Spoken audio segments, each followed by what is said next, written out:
Pernah terjadi kerusuhan, terjadi pembunuhan. Kita duduk seperti ini pun kadang babi lewat. Siapa yang menginjakkan kaki di daerah mereka itu seperti mau merebut kekuasaannya. Berapa orang atau kakak yang telah masuk Islam?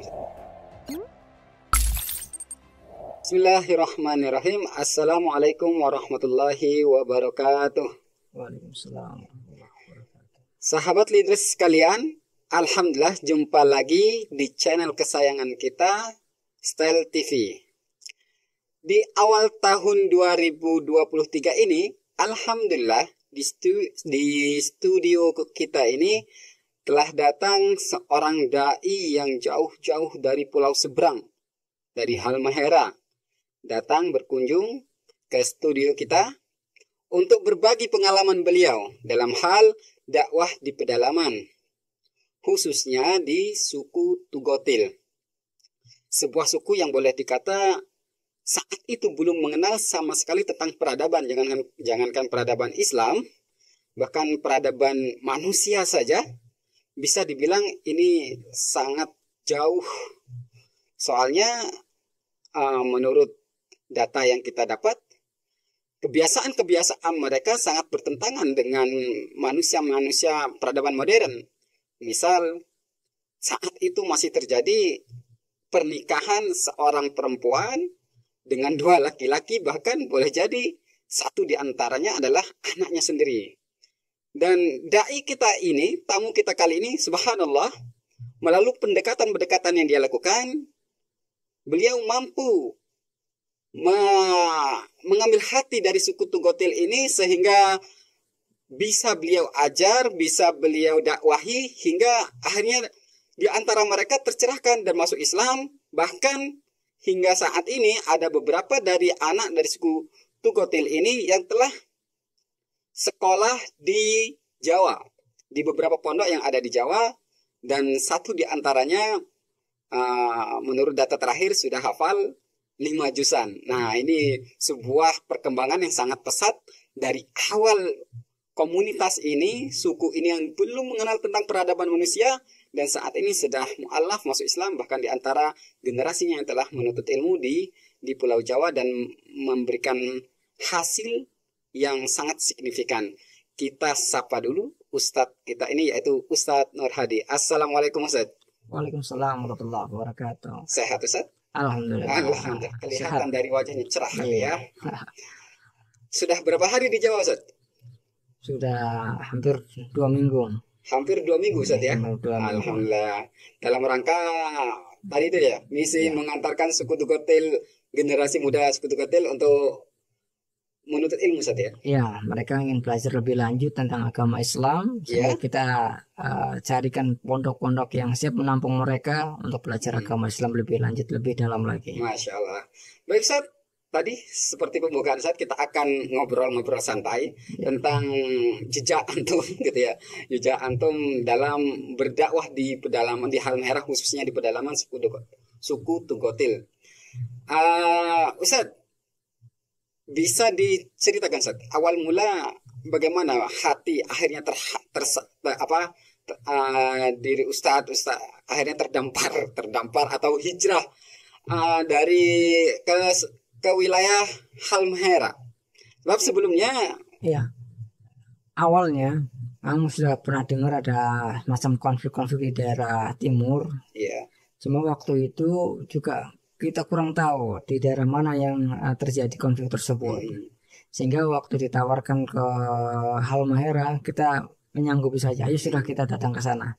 Setelah datang ke sana memang banyak diceritakan oleh orang-orang kampung. Dulu sini tuh pernah terjadi kerusuhan, terjadi pembunuhan antara orang agama tentang Islam dengan ini. Terus pembantaian dan lain sebagainya. Ternyata begini ya. Ya sudah, Bismillah. Mungkin di sini juga diberikan oleh Allah ketentuannya untuk bisa membina, membantu masyarakat di sini. Kalau sudah terlanjur datang ke sana, Bismillah saja kita niatkan mengamalkan ilmu lagi di sana. sudah terlanjur basah, Iya. sekalian berenang gitu. Tapi Ustaz, ketika mendapat cerita bahwa ini ada kerusuhan dan antum adalah pendatang baru dan sebelumnya belum pernah kan ke daerah-daerah yang jauh pelosok seperti itu, atau sudah pernah? Belum memang, Belum dan pernah. itu tantangan tersendiri. Tantangan Karena tersendiri. di sana kampung-kampungnya ada kampung Kristen, Mhm. orang-orang sebelah istilahnya, kemudian yang campuran dan pergaulannya juga Islam dan Kristen juga berbaur di situ, Mhm. dan piaraan-piaraan mereka dari binatang-binatang juga yang sangat kalau dalam Islam mungkin kita menakutkan, tapi ya Contohnya apa itu? ya Babi kayak gitu ya. ada babi, ada anjing itu sebagai piaraan mereka. Hmm. Seperti orang Islam memelihara binatang ternak ayam. Ayam, kambing Babi gitu. itu banyak juga di daerah sana. Hingga kita duduk seperti ini pun kadang babi lewat itu kalau di kampung-kampung Kristen itu. Atau tiba-tiba di jalan di depan kita ada anjing, ada babi juga yang kecil-kecil sedang di depan kita. Itu agak risih. Mhm. Tapi ya sudah, Bismillah, kita niat tadi untuk mengamalkan ilmu, Mhm. semoga menjadi berkah di daerah tersebut, di pelosok di Halmahera itu. Artinya Ustadz kan bertempat pada kondisi yang jauh dari sebelumnya ya, yang Iya, sebelumnya sangat akses sangat mudah, mau apa-apa mudah, tapi di sini sangat sulit, bahkan sinyal katanya sulit seperti itu iya. ya, sangat itu. Apa Ustadz yang menjadi latar, yang menjadi penguat peneguh Ustadz untuk bertahan di situ? Menurut saya hal ini perlu kita sharing di forum ini guna menguatkan generasi-generasi muda ketika mereka mengalami hal serupa. Pada saat mereka zona aman, mereka siap, tapi ketika diterjunkan bagaimana juga siap di daerah-daerah yang ya seperti kurang lebih masuk 3 lah, terpencil dan TT sebagai yang lainnya. Apa sih? Iya. Awalnya datang ke Halmahera juga sempat merenung, berpikir keras dalam satu waktu, 1 minggu itu. Hmm. Awal kita datang. Wah, ternyata di zaman yang sekarang ini, kenapa masih ada daerah-daerah yang masih jauh dari peradaban ini? Mm-mm. Kalau di Jawa semuanya serba ada Mm-mm. dan tak terbatas apa fasilitas yang didapatkan. Kalau di sana sangat-sangat minim. Listrik waktu datang juga belum ada listrik. Mm-mm. Sinyal juga masih sangat sulit. Kadang seminggu, dalam waktu seminggu itu ada gangguan-gangguan. Jadi kita menelpon orang tua atau menelpon kerabat itu nggak bisa terhubung. Dan seperti rasanya di dalam hutan itu, walaupun itu di kotanya. Jadi posisi awal di kota Ustadz ya? Ya awal di kota kabupaten, tapi diibaratkan kota ibu kota kabupaten itu seperti daerah pelosok di Jawa. Untuk di Jawa. Ya, Masalah fasilitas gitu ya, fasilitasnya kelengkapan. itu sempat kita sedikit merenung Mm-mm. keras, apa ini mau balik kah atau apa. Tapi yang menguatkan kita di Mm-mm. daerah pelosok, Mm-mm. yaitu di daerah-daerah tersebut ternyata sangat-sangat dibutuhkan seorang dai yang hadir di Mm-mm. sana, sekedar untuk mengajarkan Al-Quran atau Mm-mm. kecil-kecilan semacam Iqra ataupun yang lain, metode yang lainnya itu sangat dibutuhkan di sana. Mm-mm. Pernah kita didatangi oleh orang-orang pulau seberang yang Mm-mm. dia datang pakai menggayuh, pakai dayung, dia Mm-mm. dia datang sampai tempat kita tuh maghrib, padahal katanya sana agak siangan atau Mm-mm. pagi. Sampai di maghrib menyampaikan, saya ingin menyampaikan, Ustadz, ayo datang ke tempat kami. Mm-mm. Di sana anak-anak juga nggak ada yang ngajar ngaji, nggak ada yang Mm-mm. ngajari anak-anak kami untuk belajar agama Islam ini. Mm-mm. Ini sangat dibutuhkan, ayo datang ke sana. Dari situ rasa prihatin muncul, kepedulian Mm-mm. muncul. Apa benar sih orang-orang di sini nggak ada yang ngajar ngaji? Mm-mm. Iya, setelah kita kadang datang ke pelosok-pelosok di Halmahera waktu itu masih 2011, Mm-mm. itu banyak yang masyarakat, orang-orang lokal, orang-orang kampung, mereka tidak yang tidak banyak yang paham tentang agama. Dan sejatinya mereka sangat pingin gitu Ustaz ya. Iya. Bagaimana? Artinya masyarakat itu sebenarnya mereka sangat pingin belajar, tapi keberadaan dari dai itu yang Ustaz tangkap ya. Iya. Masyarakat rata-rata menginginkan anak-anaknya, generasi anak-anaknya ini juga lebih pintar dari orang tuanya, sehingga menginginkan anaknya ada generasi yang lebih baik lagi ya, belajar agamanya dan belajar yang lainnya itu. Dan kita datang tadi ke pelosok, memang kenapa tidak ada yang ngajar ngaji? Salah satu pelosok di tempat kita, di daerah kita di sana, ya masjidnya kosong, terus masyarakat muslimnya juga jarang ke masjid karena salah satunya imam di sana ada yang mabuk. Jadi ini kalau imamnya saja mabuk bagaimana masyarakat? Ya, itu lagi, iya. Jadi imamnya mabuk sehingga masyarakat beralasan ini imam saja mabuk, bagaimana kita mau datang ke masjid? Jadi masjidnya kosong. Ya kita laki-laki datang ke sana membenahi, ayo kita sama-sama datang ke masjid. Kadang kita kalau ada permen misalkan, anak-anak kecil, ayo mengaji di masjid sini, siapa yang datang nanti kasih hadiah. Untuk awal-awal memancing mereka pergi datang ke masjid. Terus kita ada sedikit rezeki, permen rata-rata mungkin permen untuk anak-anak kecil. Banyak ya, alhamdulillah mereka tertarik, semangat ya. Itu sebagai awal saja memancing mereka dan diterima oleh masyarakat. Masyarakat senang, anak-anak pun belajar tambah senang juga, tambah berdatang banyak dan terus menjadi bergeliat di daerah pelosok-pelosok Halmahera itu. Tapi ketidakadaan dai itu Ustaz, menurut sepengetahuan Ustaz, itu dikarenakan memang benar-benar tidak ada dai yang datang, atau pernah juga ada datang, cuma karena tantangan yang luar biasa itu tadi, mereka akhirnya mundur juga. Atau gimana sepengetahuan Ustaz? Memang tidak ada dai di sana. Ada dai tapi masih di kota-kotanya. Ketika masuk di kota-kotanya pun banyak bertahan mungkin 1 tahunan, setelah itu tidak ada kabar lagi. Atau daerah-daerah yang masih bisa dijangkau oleh akses kendaraan, itu mereka datang ke situ dan mungkin 1 tahunan, setelah itu nggak ada kabar lagi. Untuk masuk pelosok-pelosoknya belum ada dai-dai yang konsisten yang mau mengamalkan ilmu sekedar belajar mengajar ngaji itu di daerah pelosok-pelosok tersebut. Padahal masih proses tahapan belajar ngaji Iqra. Iya. Di sana istilahnya anak-anak lulusan SMA atau SMP yang sudah bisa mengajar ngaji itu juga dibutuhkan di daerah-daerah pelosok tersebut. Karena guru-guru ngaji yang di sana dan atau imamnya istilahnya mereka agak sungkan ketika mengaji kepada anak-anak, dan laki-laki meminta kita untuk hadir ke sana dan mengajari anak-anaknya bisa belajar agama lebih dalam lagi, utamanya sekitar untuk mengajar ngaji ini. Berapa titik Pak? Hampir ya sekitar pulau-pulau Halmahera. Itu kita jelajahi ke daerah-daerah tersebut. Ada di Halmahera Timur, Halmahera Utara, kemudian juga Halmahera Tengah dan Halmahera yang lainnya. Dan itu berapa dai sampai hari ini yang menjadi tim lah yang aktif dalam menjelajahi beberapa titik itu? Tim kita ya bekerja sama dengan teman-teman di Hidayatullah. Itu yang di pelosok-pelosok sekitar ada 7. Artinya masih perlu banyak gitu Ustaz. Masih, itu baru berapa titik saja. Titik-titik yang lain tadi disebutkan banyak yang belum tergarapkan.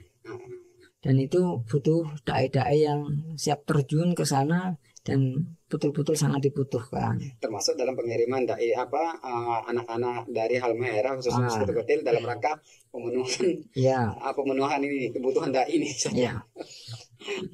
Sekutu Kotil memang bahasan tersendiri, itu di luar dari orang-orang lokal. Nanti kita sampaikan juga ya. Baik Ustaz, kita masuk ke suku Tugotil ini Ustaz. Ya, jadi sebelumnya bagaimana Ustaz? Kenapa pada proses perjalanannya akhirnya Ustaz bisa menemukan suku Tugotil ini? Apa yang menjadi sebabnya sampai akhirnya mengalami perjumpaan dengan mereka, dan bahkan akhirnya bisa mengajak mereka yang tadi itu dijelaskan di pembukaan kita bahwa sebenarnya mereka sama sekali tidak mengenal peradaban, bahkan peradaban Indonesia, jangankan peradaban Islam, bahkan boleh jadi nggak tahu juga, nanti bisa dijelaskan apakah mereka tidak sama sekali tidak mengenal istilah Islam sebagai agama atau bagaimana sih? Ya, waktu datang ke Halmahera kita ditugaskan untuk bikin semacam pondok pesantren dan sekolahan. Kita merintis dari awal dari nol. Kita bikin semacam sekolahan MI SD itu, dan respon sama masyarakat sangat baik dan diterima, dan sampai sekarang pun sudah banyak siswanya, sampai 250-an untuk yang MI ini. Setelah itu terus berkembang, saat ini mendirikan SMP dan SMA. Itu awal perjalanan ya. Di tahun 2016 awal, 2016 awal. Berarti sudah berapa tahun setelah? Kurang lebih sekitar 5 tahun ya? 4 atau 5 tahun. 5 tahun di sana. Ternyata kita dikagetkan ada berita tentang pembunuhan oleh orang suku ini terhadap orang kampung, yang dia meninggal di dalam hutan, yang sampai dimutilasi. Nah, itu kita kaget. Berapa orang yang dibunuh ini, Seth? Ini suami istri. Ketika katanya sedang mencari pala di hutan, di Halmahera atau Maluku Utara ini terkenal dengan rempah-rempah. Ada pala, ada cengkeh, ada apa rempah-rempah yang lainnya yang sangat terkenal. Dia mencari pala di tengah hutan, dan tiba-tiba meninggalnya kurang tahu seperti apa, tapi menurut informasi itu dibunuh oleh orang suku Tukutil. Info yang berkembang di masyarakat adalah mereka dibunuh oleh suku pedalaman seperti itu saja. Masih diselidiki sampai sekarang benar bukan yang membunuh, masih simpang siur ya. Yang jelas mereka otika orang yang tidak dikenal, baik orang suku atau orang kampung itu sendiri. Tapi isu yang berkembang adalah yang membunuh adalah orang suku. Siapa suku Tukutil ini? Nah, ini suku Tukutil ini suku yang dia mendiami di hutan Halmahera, yang dia masih primitif, jadi belum berpakaian, tinggal masih di hutan, dan belum punya agama. Dari situ kita penasaran, betulkah orang-orang suku ini masih tinggal di hutan dan belum berpakaian waktu itu tahun 2016? Betul enggak sih? Dan apalagi belum punya agama. Jadi artinya selama waktu di sana kurang lebih 2011 sampai 2016, istilah suku Tugot ini Ustadz sama sekali nggak mendengar seperti ya. Baru kejadian pembunuhan itu ya, atau gimana? Pernah mendengar, cuma dalam lintasan saja. Katanya masih ada orang-orang suku yang di hutan ini, dan cuma sekedar lintasan, dan dulu cuma sekedar dongeng istilahnya. Ada orang-orang yang tinggal di hutan, belum berpakaian dan belum mengenal agama, dan semuanya tadi disebutin juga di awal di Ustadz juga ya, bahwasanya mereka dalam hal pernikahan itu mereka tidak mengenal namanya sistem pernikahan, bebas kayaknya. Ada yang poligami, ada poliandri, ada bahkan incest ada. Itu di mereka. Waktu anak-anak kecil pun sudah dinikahi, itu nggak mengenal batasan umur mereka. Anak-anak kecil yang sekitar usia seharusnya masih SD kelas 3 itu ternyata juga ada yang sudah dinikahi. Waktu kita ajak bermain anak-anak kecil yang perempuan itu, ayo sini ternyata sudah jadi bini orang. Dan kita ini ternyata jadi istri ini. Padahal usianya masih kayak kelas 3 SD. Nah, itu di daerah sana. Dan ya terus kita kawal untuk pendekatan-pendekatan yang lainnya ke orang-orang suku ini.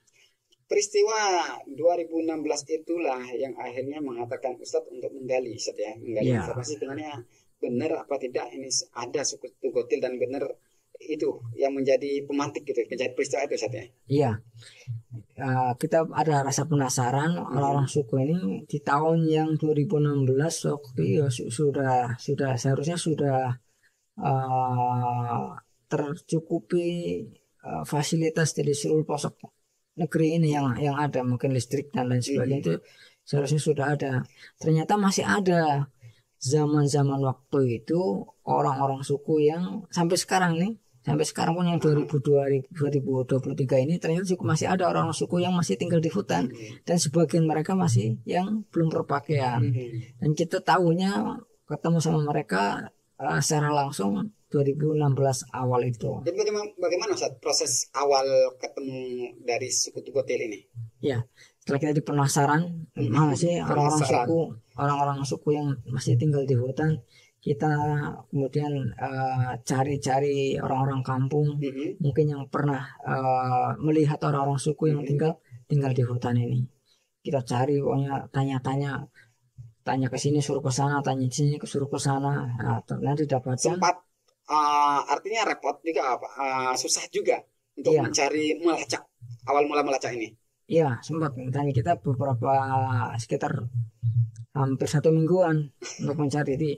Pindah ke sini, di daerah sini ada, tanya lagi, oh sana yang tahu, tanya lagi sana, oh sana yang tahu. Setelah dapat fix orang tersebut, baru kita minta petunjuk orang tersebut untuk datang ke sana, karena orang tersebut ya bisa bahasa dari suku pedalaman ini. Betul, bahasa dari suku Tugotil ini mereka tahu.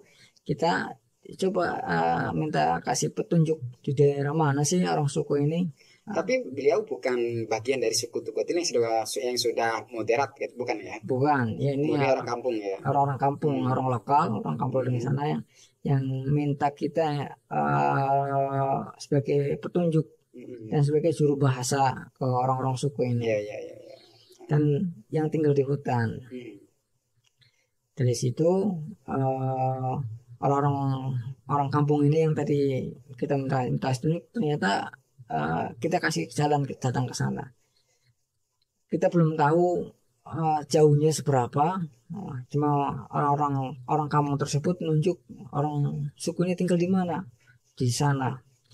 Di sana ternyata lumayan jauh, bukan 1 jam, lebih berjam-jam ternyata jalan kaki. Kita jalan kaki. Itu awal. Ini jalan kaki sudah ada jalan atau masih membabat alas atau gimana itu? Jalan setapak, dan kadang masih rumput-rumput atau semak-semak gitu. Dan kadang kita sesekali juga masuk ke air-air sungai. Karena orang suku ini, orang suku Tugotil ini pasti hidupnya di pinggir-pinggir sungai itu.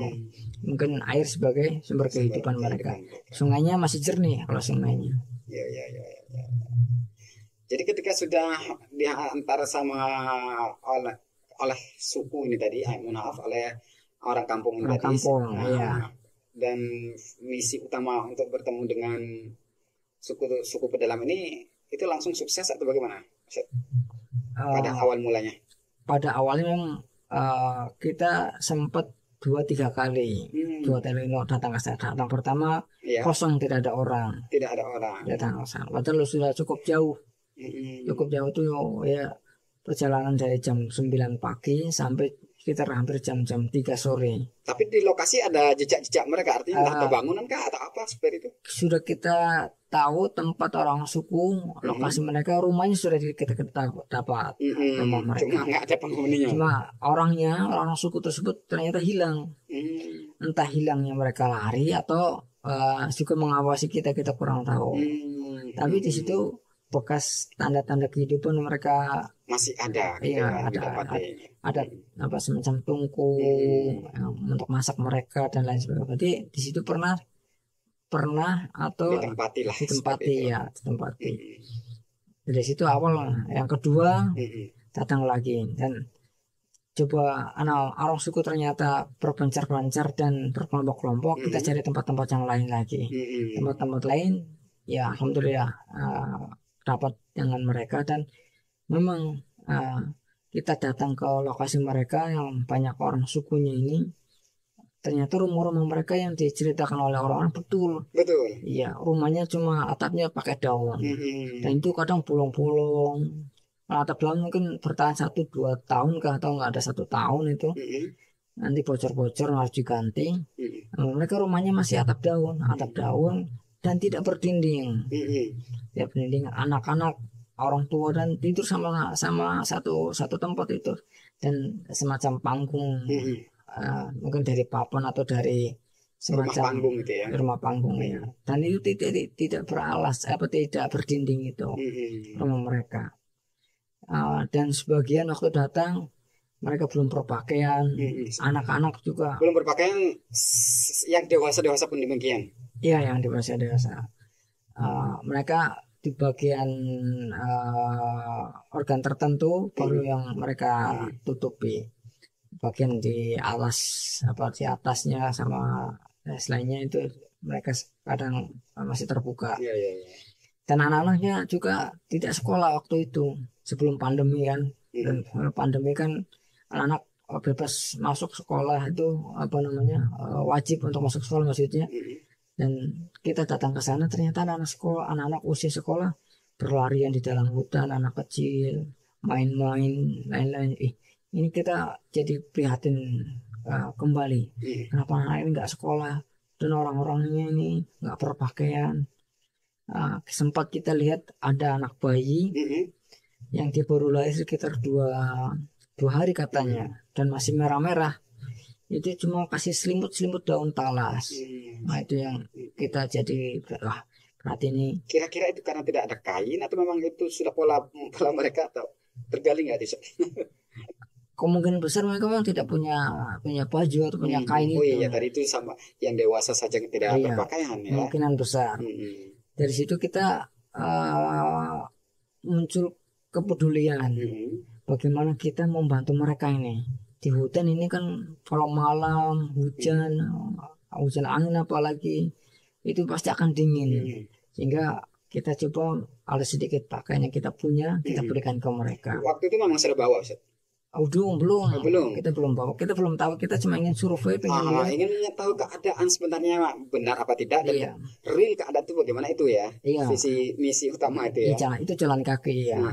Dan semua kita masuk orang suku itu jalan kaki semua. Jalan kaki. Terlaksananya Ustaz terkait dengan pembinaan apa Ustaz yang dilakukan Ustaz? Ya, setelah kita tahu orang suku ini di hutan keberadaannya yang sangat prihatin ini, belum berpakaian, kita ya pembinaannya mengenalkan untuk kebersihan dan kerapian. Jadi kita minta juga ada sebagian orang-orang dan direspon oleh banyak orang juga untuk semacam pakaian, kain sarung, celana dan lain sebagainya. Kita kenalkan kerapian kepada mereka dan kebersihan sehingga mereka menjadi manusia yang seperti biasanya, yang awalnya belum berpakaian. Mereka tahu tentang pakaian itu, termasuk perempuan-perempuan. Mohon maaf, itu juga kita kadang kasih sekedar kain sarung. Waktu itu kita belum ada pakaian perempuan, kain sarung pakai dan ya cukup menyenangkan untuk mereka, sehingga mereka kenal tentang berpakaian itu dan lebih rapi. Sebagai orang suku masuk Islam itu karena kerapian itu.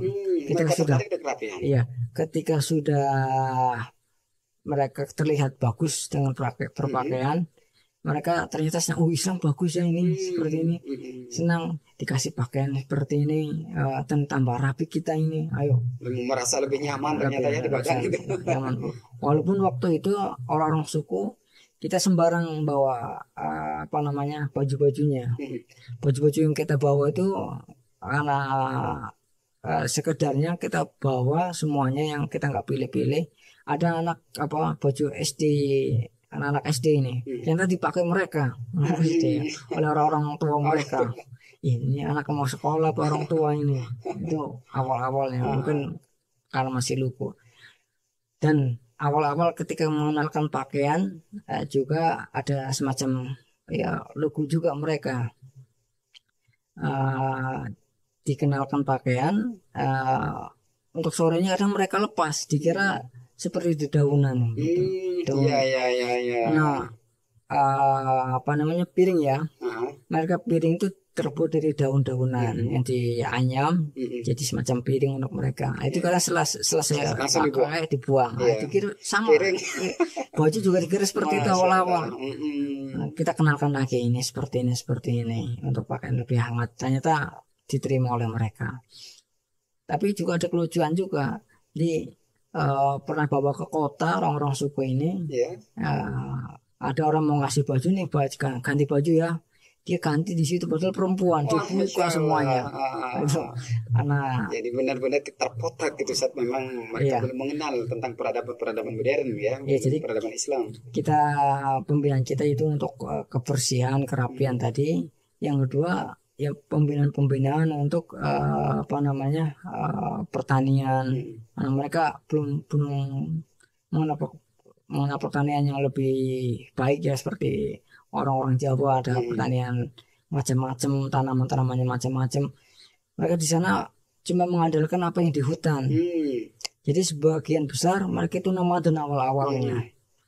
Ketika makan di sini sudah habis, pindah ke tempat lain. Itu juga yang kesulitan kita datang ke situ ternyata sudah nggak ada orangnya. Sudah pindah ke tempat lain. Berarti harus melacak mana mereka itu. Tempat mana lagi yang harus kita kunjungi.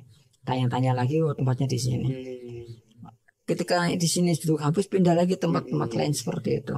Artinya kurang kondusif juga dalam pembinaan tahap awal gitu saja, karena harus melacak keberadaan mereka. Dari situ ya coba kita bikinkan mungkin untuk tanam-tanaman mereka seperti apa, jagung atau punya, biar mereka bisa menetap di suatu tempat, atau singkong yang betul nanamnya seperti apa. Karena kita lihat waktu mereka nanam singkong terbalik, tunasnya arah ke bawah. Jadi memang tumbuh mungkin dari bawah dulu ke atas itu. Nah, kita coba kenalkan untuk sedikit-sedikit untuk pertanian kepada mereka, sehingga mereka punya semacam perkebunan atau tanaman-tanaman itu yang mereka rawat dan menghasilkan tanaman pangan yang mereka kelola sendiri. Tapi ketika awal mula mengajak mereka untuk berubah, terutama mengenalkan dinul Islam, agama Islam, ada penolakan nggak dari mereka itu? Itu awal-awal memang. Ketika awal-awal masuk ke tempat mereka, kita datang ke tempat mereka ternyata kosong. Setelah kita jauh-jauh datang ke sana berjam-jam itu, minimal 2 jam bolak-balik, sekitar 5 jam. Kita datang ke kampung pun kita sambung naik motor 1 jam ke kampung sebelahnya lagi. Sampai di tempat tersebut di kampung, kita mau istirahat habis isya akhir-akhir, malah tiba-tiba datang. Kita kaget, orang suku dari mana jalan ini? Kayaknya jalan ini jauh sekali, apalagi kita sambung pakai motor. Ini kok tiba-tiba kita baru istirahat, makan, sholat, selesai, tiba-tiba sudah muncul di depan rumah tersebut. Bawa apa ya? Bawa barang, bawa tombak, bawa ini. Katanya, kenapa kamu datang ke tempat kami? Kata orang suku. Ya kita sampaikan dengan bahasa mereka, bahasanya kita ke sana datang untuk bersaudara. Artinya mereka protes waktu itu. Iya, protes. Dianggap oleh mereka, siapa yang menginjakan kaki di daerah mereka itu seperti mau merebut kekuasaannya, sehingga harus dilawan, harus dicari siapa ini orang ini yang mau merebut kekuasaan kami. Ketika dilihat, mereka kadang mengenal juga, walaupun belum kenal jejak-jejak siapa yang pernah melangkah ke situ. Nah, termasuk kita dikejar sampai ke dalam kampung itu. Dan ya kita mediasi menyampaikan bahwasanya tujuan kita bagus ke sana, bukan untuk melawan mereka, memusuhi mereka, tapi karena untuk ya menjadi sahabat mereka. Nah, itu ternyata diterima oleh mereka. Ya kita makan sama-sama dan ya akhirnya jadi sahabat oleh mereka. Artinya karakter dari suku pedalaman ini sendiri menerima gitu ya, setelah mereka paham, mudah bergaul seperti itu. Ya, ketika kita pahamkan dengan bahasa mereka, utama dengan harus dengan bahasa dan bahasa yang sangat sopan didengar oleh mereka. Itu baru mereka terima.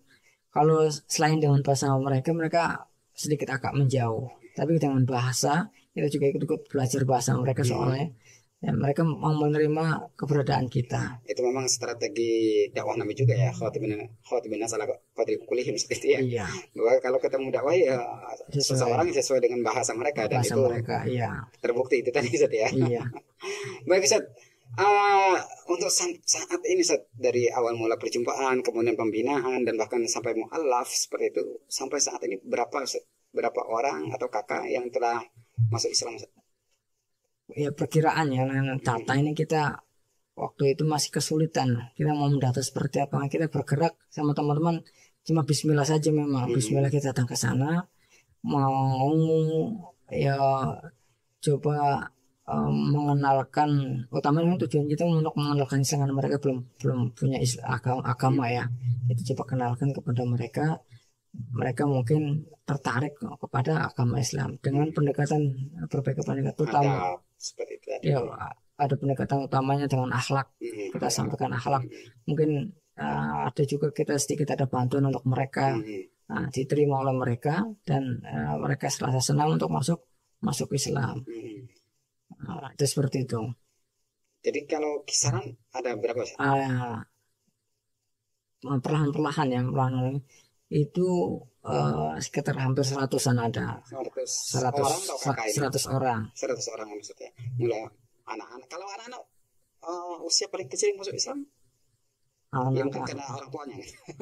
Ya, kita hitungnya orang-orang besar. Kalau anak-anak kita belum hitung. Itu orang dewasa ya. Ya, minimal dari usia SMP sampai orang-orang yang besar. Yang anak kita nggak hitung. Karena hampir setiap kita masuk ada yang lahiran lagi di sana. Setiap kita datang ke sana ada yang lahir juga di sana. Cepat sekali juga mereka lahiran di hutan ini. Baik, tadi sudah ratusan yang sudah berislam, bisa dibilang ya sekitar 100 mungkin ya. 100-an ya. Iya. Artinya dakwah antum berjalan alhamdulillah bismillah ya. Tapi tentu dalam dunia dakwah itu tidak lepas dari ujian-ujian, cobaan-cobaan seperti itu. Apa Ustaz? Hal yang pernah Ustaz alami, terutama hal yang terberat dalam berdakwah di suku pedalaman ini? Ya, memang dalam masuk ke daerah-daerah pelosok atau daerah manapun, kita daerah pelosok berarti ya. Ya memang tadi bahasa yang kita gunakan harus kita sesuai dengan lainnya. Kendalanya jadi bahasa. Jadi tantangannya bahasa terutama waktu itu. Bahasa ya. Kemudian juga memang biaya cukup besar. Jadi biaya transportasi dan biaya hidup kita di sana juga cukup besar. Itu agak kesulitan juga kita di sana. Juga orang-orang ya dari sebelah selain bukan Islam, mereka juga kadang mencari-cari kesempatan bagaimana untuk ya mencari kesalahan-kesalahan kita. Pernah mengalami hal-hal yang waktu itu isu teroris dimunculkan. Isu teroris, kemudian isu waktu itu anak dibelah terus diambil dalamannya. Terjadi waktu itu? Iya, terjadi juga di sana. Itu diisukan kita sebagai eksekutor, sebagai pelaku. Sebagai pelaku. Yang katanya ini orang ini, kalau ada orang ini berarti orang ini yang suka ambil jantung, hati, ya, dibedah nanti diambil, disampaikan seperti itu. Sempat mendapat ini terpengaruh nggak orang pedalaman dengan isu yang berkembang itu? Sempat. Bahkan orang-orang kampung juga sempat, orang kampung yang di pelosok-pelosok ini sempat, dan mereka menjauh kita. Cuma lagi-lagi kita tunjukkan kebaikan-kebaikan kepada mereka. Terus kita bukan orang seperti itu. Kita tetap komitmen untuk menunjukkan kebaikan-kebaikan walaupun mereka menjauhi kita. Kita datangi lagi, silaturahmi lagi ke mereka. Kita tunjukkan silaturahim itu jangan pernah ditinggalkan. Ya pasti itu ya. Harus silaturahim dimanapun harus ada silaturahim itu. Kita datang mereka juga untuk silaturahim, ke orang kamu juga silaturahim, dan kita jaga terus. Tunjukkan bahwasanya Islam itu agama yang baik.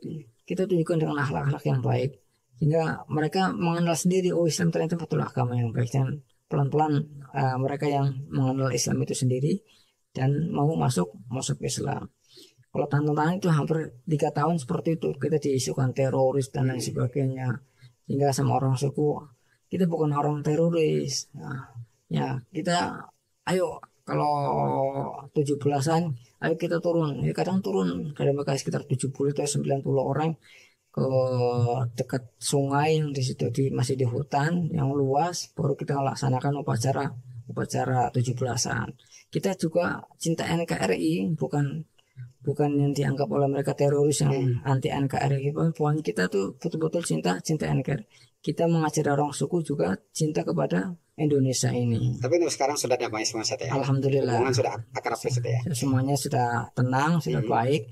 dan dengan aparat juga sudah nyambung. Dan tugas kita bukan untuk jadikan mereka sebagai teroris yang diisukan kita itu punya membina itu untuk membina orang suku. Dikira kita punya lapangan tembok itu di tengah hutan. Padahal kita ke sana bawanya nggak bawa apa-apa di sana, cuma kalau ada bekal pakaian kita bawa juga, mungkin ada sedikit rezeki kita bawa kue-kue kecil ringan itu kita bawa ke sana. Itu ada isu dibegitukan, dan itu kita buat ya sama orang suku, ayo kita ini juga cinta NKRI, sehingga kita upacara sama mereka, latihan untuk mengibarkan bendera sendiri mereka dan hormati pada bendera dan diterima oleh masyarakat. Belakang Ustadz itu tadi membawa dari generasi muda suku Tugotil itu untuk ke Jawa untuk belajar di sini, bahkan di antara mereka sudah hafal 5 juz, bahkan ada juga sudah kembali di sana dengan memberi pencerahan di sana, sudah bisa adzan, sudah ngaji, boleh jadi sudah ngajar warga-warga sana. Apa Ustadz misi Ustadz ke depannya terkait dengan proses pembinaan orang-orang pedalaman khususnya suku Tugotil dengan proyek pengiriman generasi muda untuk talabul ilmi di Jawa, apa sih? Ya, untuk selanjutnya memang ketika mereka orang suku terutama anak-anak ini yang mereka punya kemampuan, kita bawa ke Jawa untuk belajar lebih lanjut di Jawa ini, dan sudah kita kirimkan. Ternyata di dalam hutan pun masih banyak orang suku yang belum tersentuh masalah agama ini. Sehingga kita terus upayakan bagaimana yang di dalam bisa tersentuh, dan orang-orang yang sudah mu'alaf ini juga tetap terbina oleh kita. Sehingga kita juga perlu banyak sinergi dengan teman-teman yang lain untuk sama-sama membantu kegiatan kita, sama-sama kita gotong royong bagaimana menyelesaikan program-program kegiatan dakwah di daerah Belam, khususnya untuk orang-orang suku ini. Mereka belum punya rumah, dan perkampungan kayaknya juga cocok untuk mereka, untuk perkampungan mu'alaf. Dan saat ini belum ada ya? Belum, sedang kita upayakan.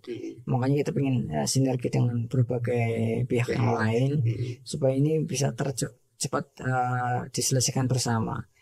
Mungkin ada yang menggarap pertaniannya, menggarap perekonomiannya, atau peternakannya. Dan sebagian mereka, kenapa kita luaskan mereka tertarik masuk, salah satunya metode dari kita mendekati mereka ketika hidup di tengah hutan. Ada orang suku yang dipertanya, Ustaz, kalau kita masuk Islam boleh makan babi di hutan? Wah, kita berpikir, jadi karena mereka tinggalnya masih di tengah hutan, kadang nggak ada makan memang. Jadi kita datang pernah tidur bersama mereka, hujan juga, malam mau ke sana kemarin nggak bisa, baju ini basah, bangun-bangun itu sudah kering ulang. Oh, ternyata kehidupan orang suku di tengah hutan begini kalau malam-malam kalau hujan. Dan mereka ya, di hutan serup, kadang lapar juga nggak ada yang dimakan. Dari situ babi, berarti kalau babi keadaan darurat silakan dimakan. Jadi kita sampaikan, oh silakan bapak-bapak, kalau memang nggak ada yang dimakan silakan makan babi saja di sementara, tapi secukupnya saja, nggak usah banyak-banyak gitu. Nanti mereka menerima dan pelan-pelan untuk masuk Islam itu. Artinya proyek yang Ustadz lakukan dengan pengiriman anak-anak suku Tugotil itu sendiri ke sini ya, untuk itu tadi setiap membantu nanti ya, membantu dalam mencerahkan, karena memang sangat kurang, termasuk juga dalam hal fasilitas dan sebagainya gitu Ustadz ya. Baik Ustadz, mungkin Ustadz bisa berbagi tips Ustadz, terutama bagi generasi muda, dai muda Ustadz, bagaimana untuk tidak takutlah dalam berdakwah, karena ya, terus terang bukan hal yang mudah juga, kita butuh nyali yang kuat juga seperti itu ya, ketika kita ditugaskan di tempat yang terpencil, apalagi nyata-nyata di pedalaman. Apa nih bekal yang harus dimiliki? Kenapa kok Ustadz yang dari Jawa bertahan sampai bertahun-tahun di sana, anaknya sekarang sampai berapa Ustadz? 4 ya. Nah, 4 sebelumnya tidak ada karena belum nikah. Oh, tugas di sana sebelum nikah Ustaz ya. Belum. Nah, sampai nikah anaknya 4 bertahan apa Ustaz? Nah, tipsnya Ustaz bisa bertahan berdakwah dan kuat untuk berdakwah di sana. Ya, ini untuk teman-teman yang lain ya, dari lulusan style utamanya, itu ketika dakwah di daerah manapun, memang kita harus punya bekal yang minimal 3, yaitu sabar, juga taat kepada pimpinan, dan juga berani berkorban. Kita yang bekal ini yang kita lakukan di daerah-daerah manapun. Termasuk saya lihat di daerah Papua, mereka kenapa bisa bertahan dan sekarang bisa punya pondok pesantren ya karena itu mereka bersabar terhadap apapun yang terjadi di sana. Kemudian dia juga taat pada pemimpin, tidak lari dari tempat tugas. Dia menjalankan tugas amanah di tempat tugas yang dia diamanai. Dia bisa bertahan di situ dan harus berani berkorban. Apa yang kita punya, kita juga harus gerakan untuk dakwah ini atau untuk kegiatan kita di tugas mana, di tempat tugas manapun kita berani berkorban. Jadi jangan kita malah eman-eman kita punya pengorbanan yang kita berikan untuk kegiatan kita di daerah tempat tugas itu. Kita harus berani berkorban. Dari situ hasilnya insya Allah akan dilihat. Walaupun itu orang yang tidak pandai, orang yang pas-pasan insya Allah, itu ternyata diberikan ilham yang Allah berikan kemudian di dalamnya nanti ketika dia sudah bersabar, kemudian dia sudah taat juga kepada pemimpin, dan dia apalagi berani berkorban. Ketika semua ini sudah terjalani, akan kehidupannya akan berjalan sendiri dengan dimudahkan perolahan selanjutnya nanti. Termasuk dalam hal materi. Dalam materi dan lain sebagainya itu dimudahkan sangat sekali itu. Karena informasi bukti bahwa kemudahan itu akan didapat oleh mereka melakukan 3 hal ini. Ustadz Nur Hadi ini sudah umroh.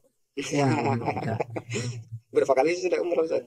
1 kali saja. 1 kali umroh. Cuma memang banyak yang menawarkan. Masya Allah. Kita kasihkan ke teman-teman dai yang lainnya kadang.